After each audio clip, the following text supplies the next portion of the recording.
related to all of us baby boomers, because baby boomers don't want to die. They just keep reinventing themselves. So in order to do that time and time again, we need to take care of ourselves properly. So this is how to delay aging and live healthier, longer, and happier. How long are we likely to live? If we look at classical Greece, classical Rome, and even at Britain in the Middle Ages, life expectancy was only 20 to 30 years. In the early part of the 20th century, the life expectancy was only 30 to 40 years.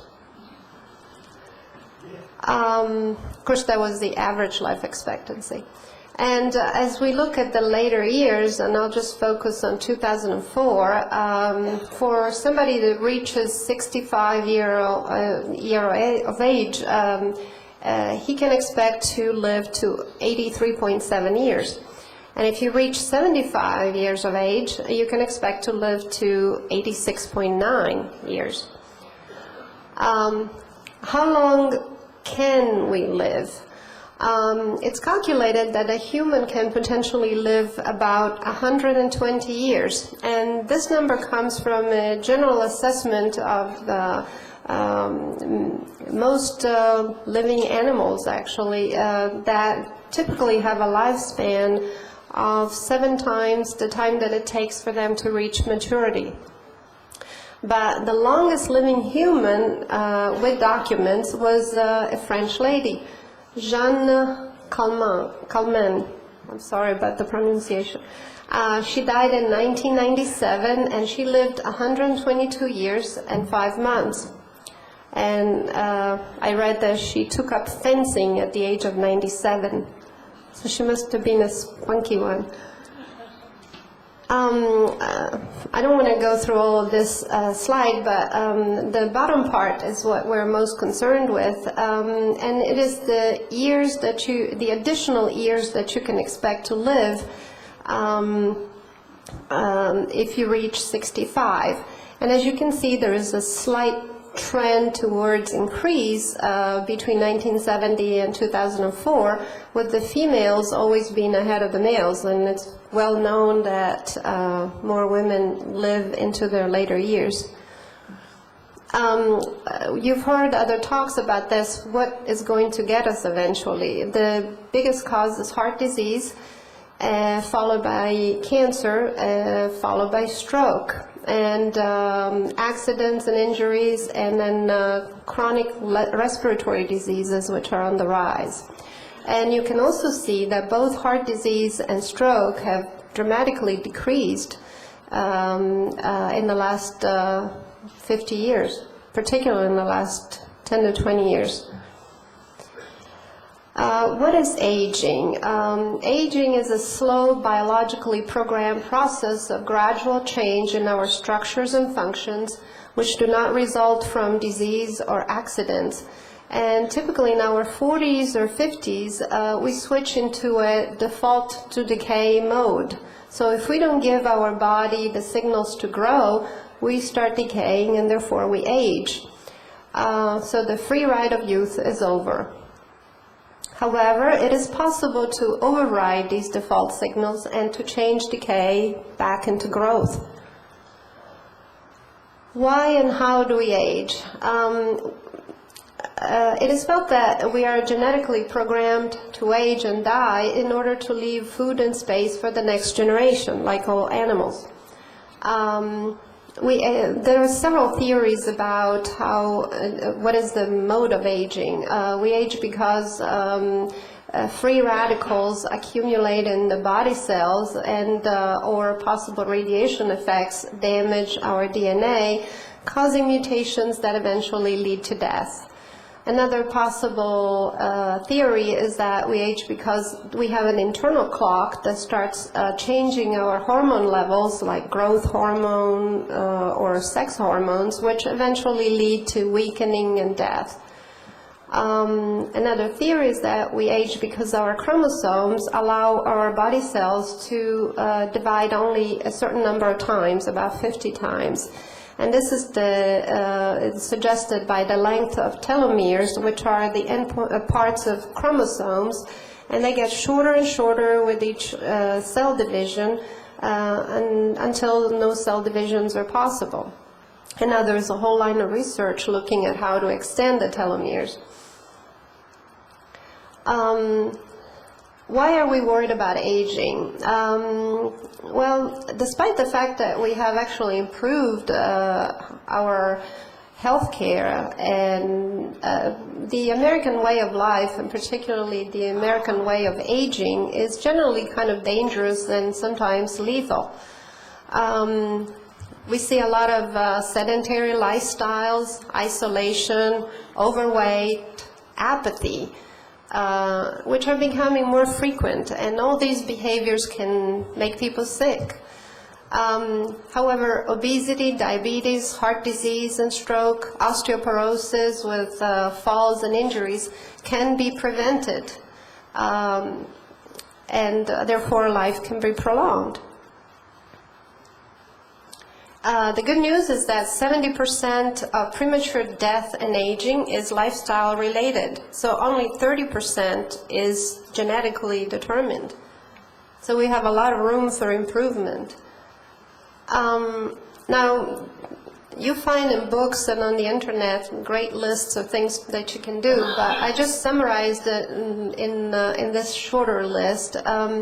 How you override the decay code, this slow tide of aging that we go through. First, second, and third are exercise, daily exercise. And we'll get into that a little bit more. Good nutrition, we'll talk about that too. Not particularly a diet, but a better way to choose our food.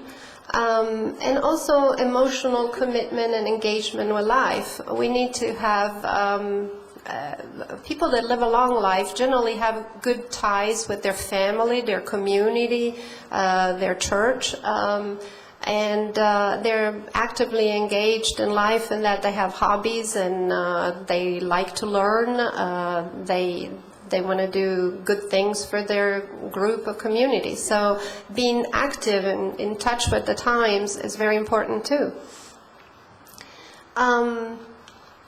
Let's remember where we come from. This is how we belong to essentially the animal kingdom, and we function very much like animals.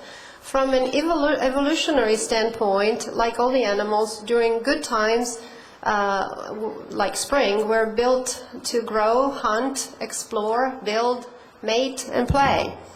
These activities trigger in our bodies the signal to grow and get stronger and more energetic.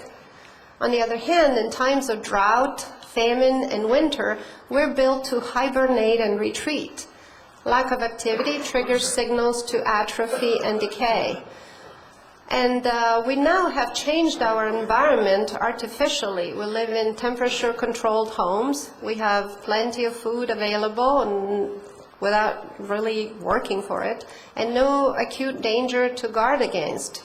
So the lack of activity of our current lifestyle triggers in our bodies the signal to decay. So it is really all about our lifestyle. Exercise, the physical work of hunting and foraging in the spring, triggers chemical signals in the body that cause us to burn fat, to develop stronger muscles, and to have better immune functions. Our brain develops a chemistry of optimism, alertness, curiosity, and energy. Our current lifestyle, on the other hand, with junk food, long commutes, too much TV, stress, poor sleep, noise and artificial light, and no exercise, signals our body that we are heading into winter and famine. So we build fat stores, we hibernate, we become sedentary, depressed, and isolated.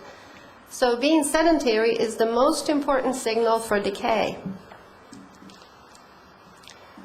Not accidentally, the American Heart Association has revised its recommendations, and so they now tell us that we need to exercise daily about 30 to 60 minutes, 6 or 7 days a week. About half of this time should be spent doing strength training. So not just aerobics like we were told several years ago. I wanted to get a little bit into the physiology of exercise. During moderate to intense exercise, the muscles suffer something called adaptive microtrauma, which is a little bit of damage, microscopic damage. And so they release enzymes and proteins into the bloodstream.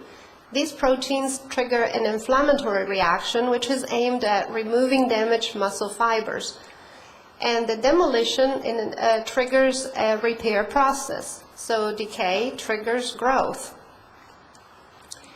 The messages of demolition and repair are carried by chemicals released into the bloodstream, and they're called cytokines. There are many different kinds that carry different messages, but they reach all the body cells through the circulation, not just the muscle cells.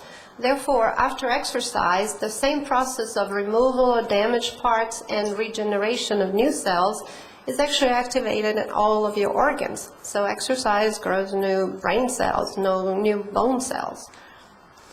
Now,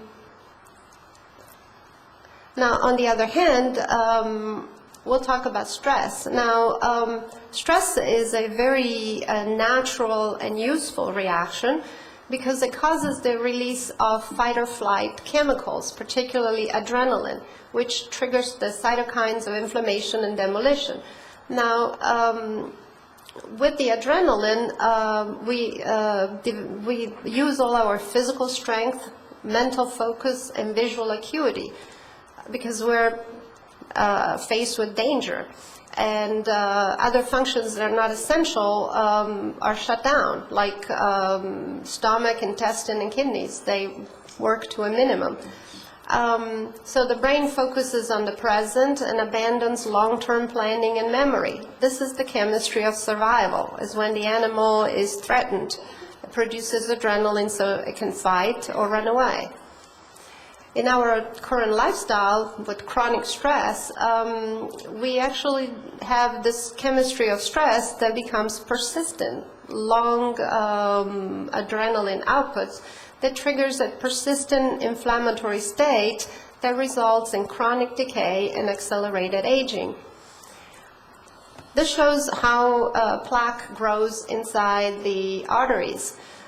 When we live under chronic stress, our blood carries large amounts of inflammatory cytokines. These cause weakening and inflammation in the walls of our arteries and allow white blood cells to invade the arterial walls, causing damage. The initial damage allows the large amounts of cholesterol that run in the bloodstream to infiltrate the arterial wall and cause formation of plaque.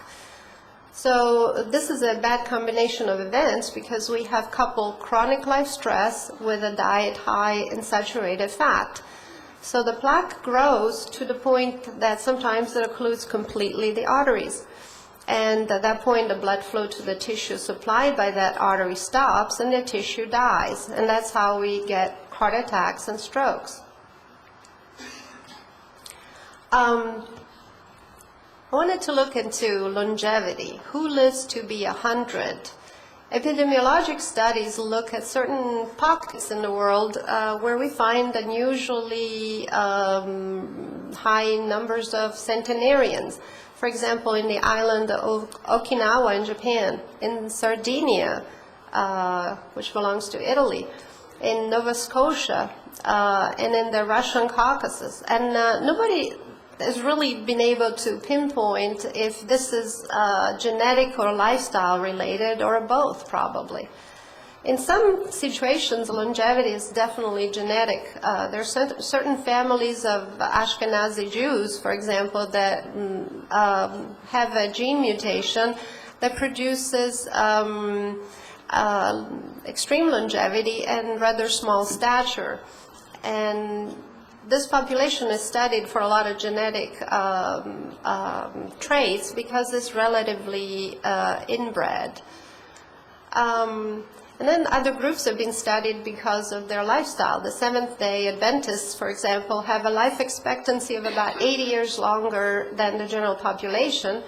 And this is attributed to the fact that they have a good lifestyle. They have a clean living style with no vices really, and they're very engaged in their family and community. There was a New England centenarian study done that looked at a large number of very old participants, and they found that a third of these people were unusually healthy.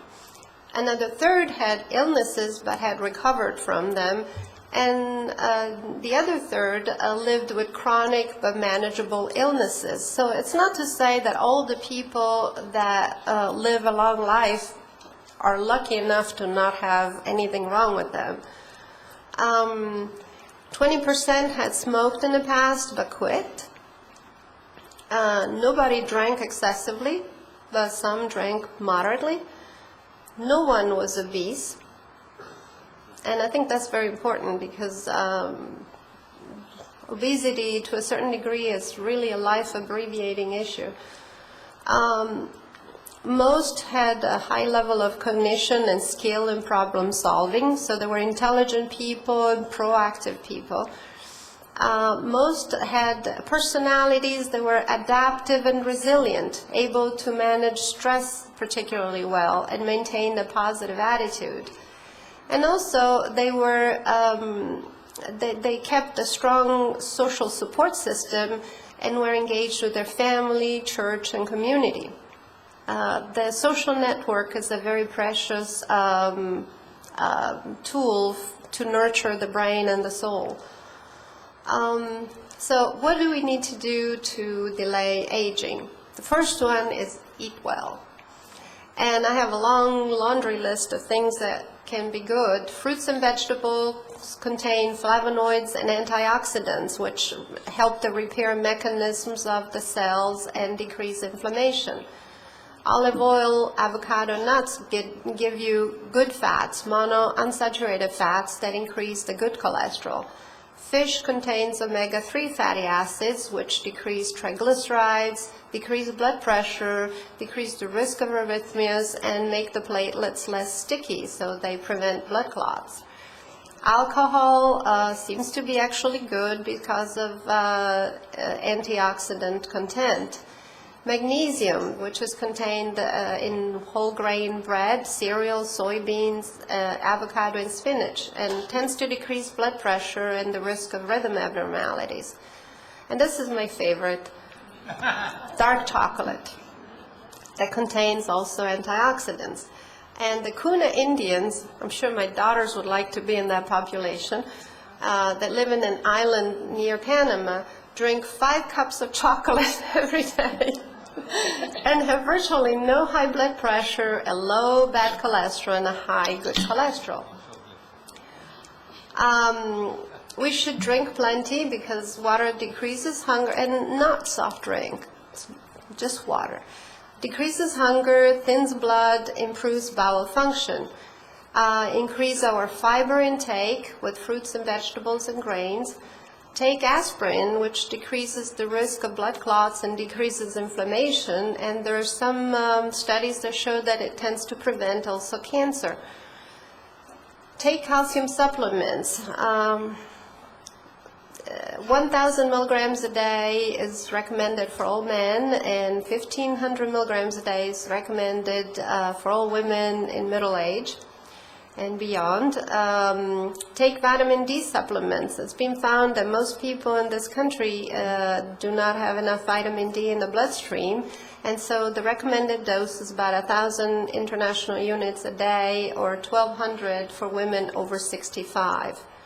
And of course, calcium and vitamin D are especially helpful in offsetting osteoporosis. Magnesium also helps with the blood pressure, so we can take a supplement daily.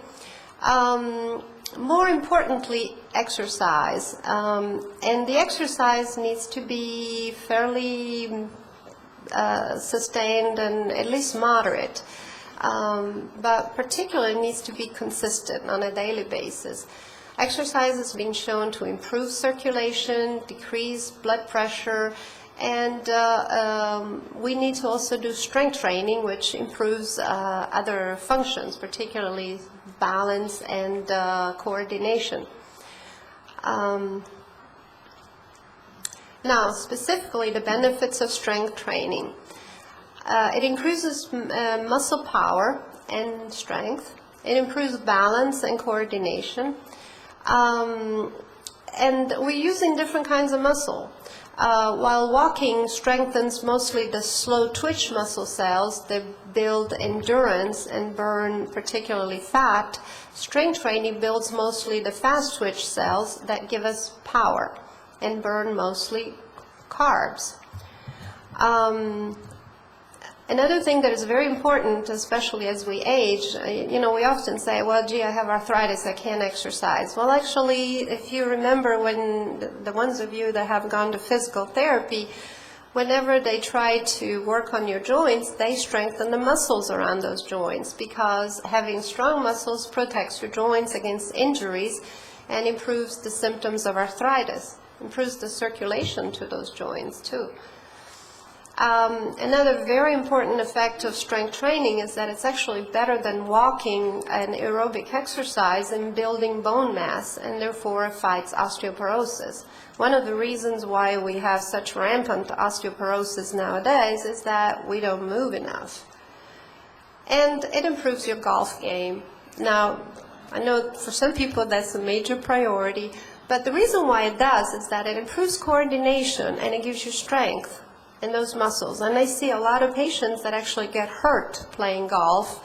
They have back problems, shoulder problems, hip problems, because they do not tone up the muscles that they jerk so quickly when they hit the ball.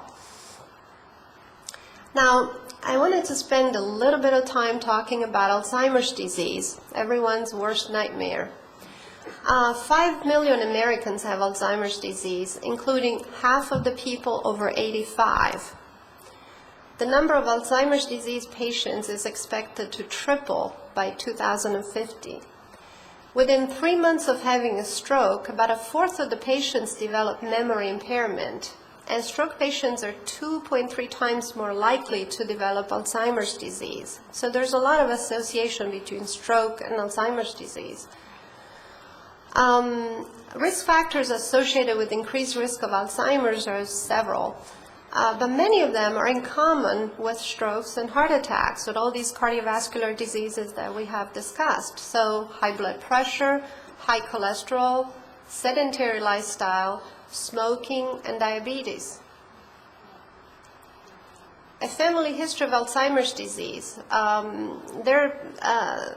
Some genes that have been strongly associated with Alzheimer's disease, but it's probably several, not just one gene. There is one specific gene for apolipoprotein E4 that is strongly associated with Alzheimer's disease in families. Down syndrome is associated with early Alzheimer's. There's been a concern with hormone replacement after age 65, particularly if there are two hormones, estrogens and progestins, that seem to increase the risk of Alzheimer's. Low intake of folic acid or high levels of homocysteine have been associated with Alzheimer's disease. And even depression in middle age is a strong predictor of Alzheimer's disease. Treatment. Treatment of Alzheimer's disease is very limited. The drugs are modestly effective in controlling the symptoms, and there's really no cure, and the disease eventually leads to death. There are research trials that are studying right now the effects of estrogen alone, vitamin E, and non-steroidal anti-inflammatory drugs. Interestingly, Lipitor seems to decrease the risk of Alzheimer's disease by 39% in some studies, presumably because it has an anti-inflammatory effect. But definitely we know that exercise, low-fat diet, intake of antioxidants, and management of diabetes and high cholesterol do decrease the risk of Alzheimer's disease. But again, you have to prevent. Do it early, not when you have the symptoms. And finally, I just put this final words from John F. Kennedy. It's important to try to prolong our life, but it's more important to add life to those years, and that actually is what keeps you living longer, having interest, passion, getting busy and moving. That's the end of the talk. I'll take questions.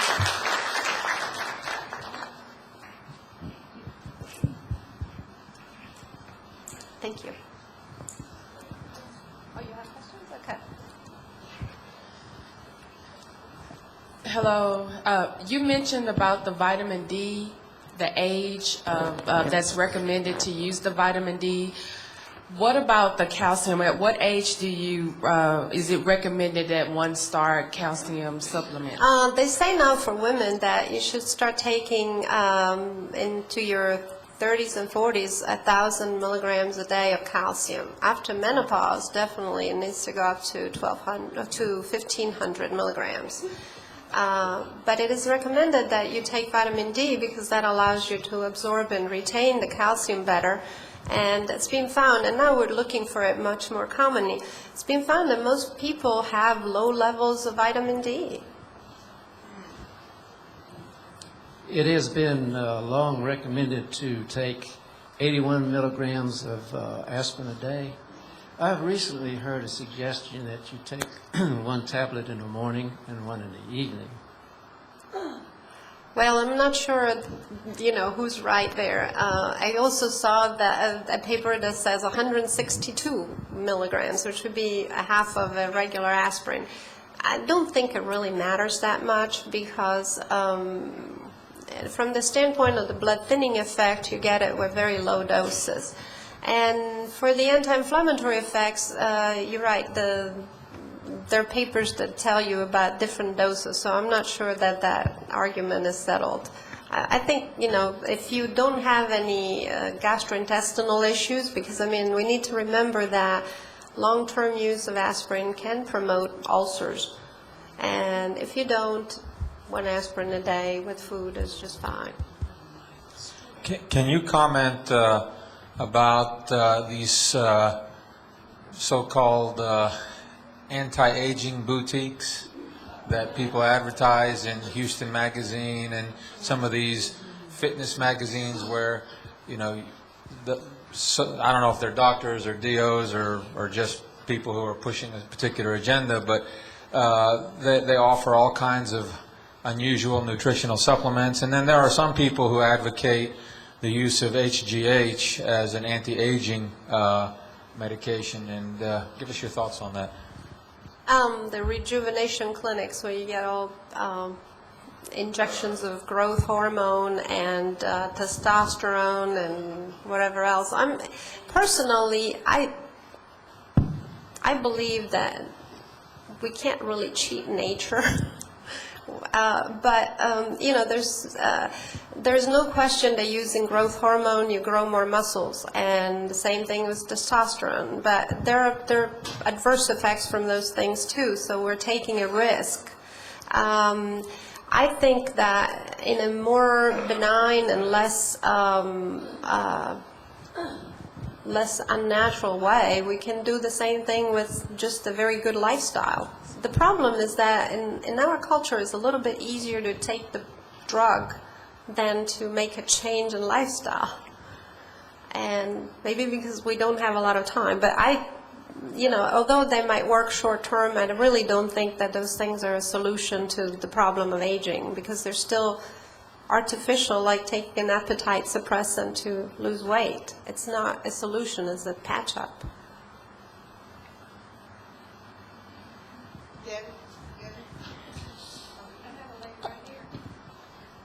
You know how you talked about the different genes or specialties and ethnicities around the planet?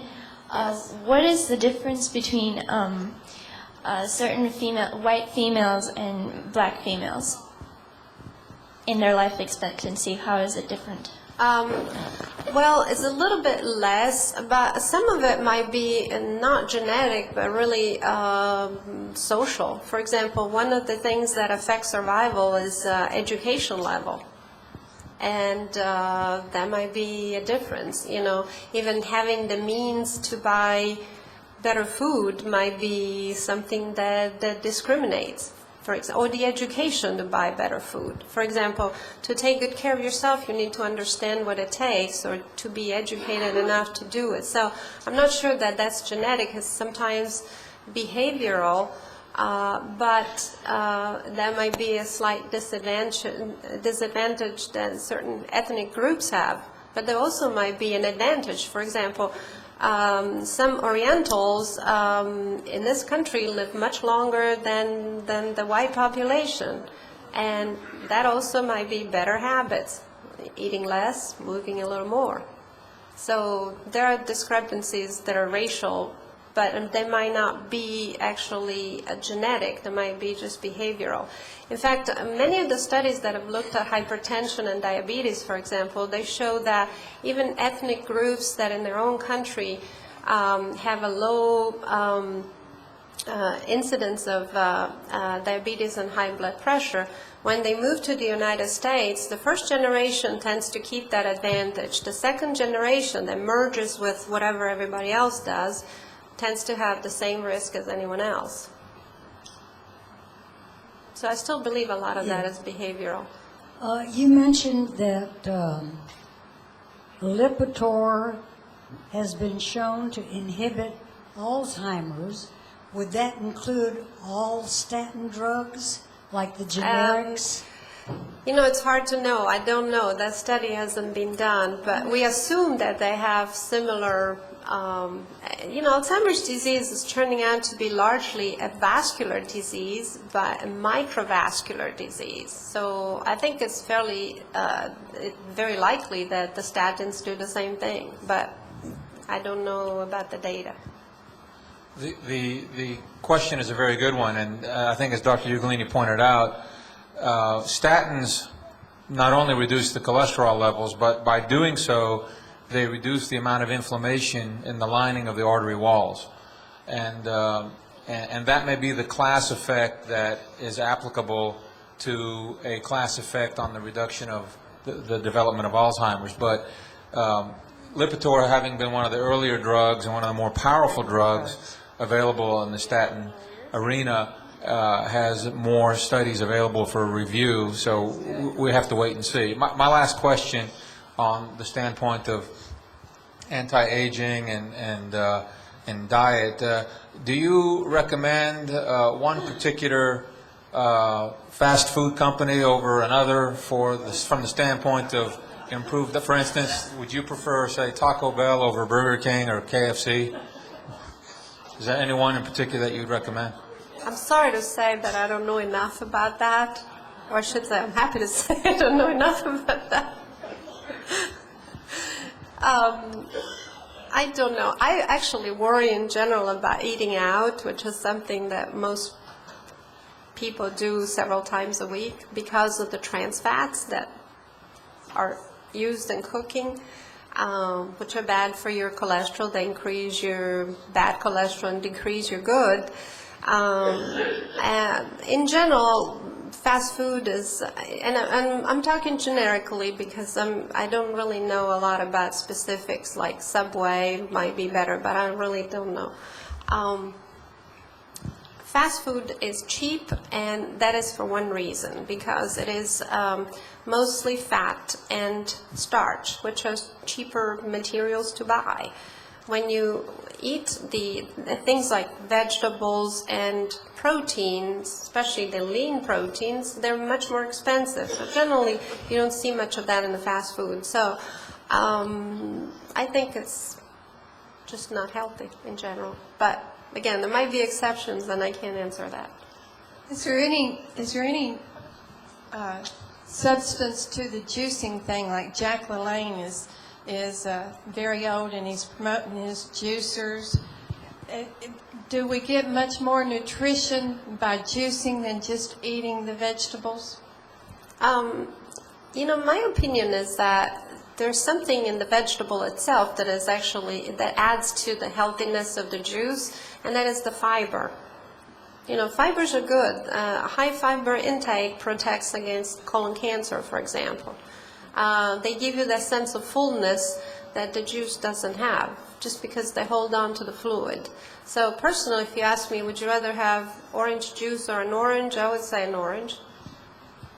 Dr. Ugolini, could you briefly comment on multivitamins, one a day, Centrum, Centrum Silver, if their efficacy or not?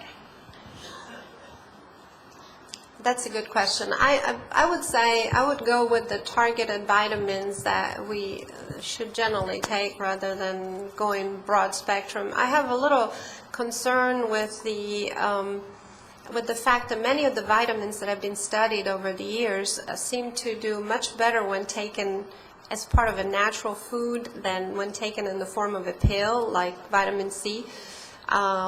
Where people have had concerns about large doses of vitamin C causing cancer, or even with the vitamin E that came out recently. So I would say we're just not going to go wrong if we eat the food that is rich in that particular chemical rather than trying to replace it with a pill. That's my personal opinion. How about being exposed to the sun, like for vitamin D? How much sun should you have? Or is it damaging? Well, that's another good question. Well, it's damaging. Well, we know that we're told not to go in the hot sun a lot because of the possibility of melanoma, since we have pretty much thinned out the atmosphere now. I think the amount of exposure that we get is now more than sufficient. It's just that nutritionally we don't have enough vitamin D in our system, so I think we need this supplement anyway.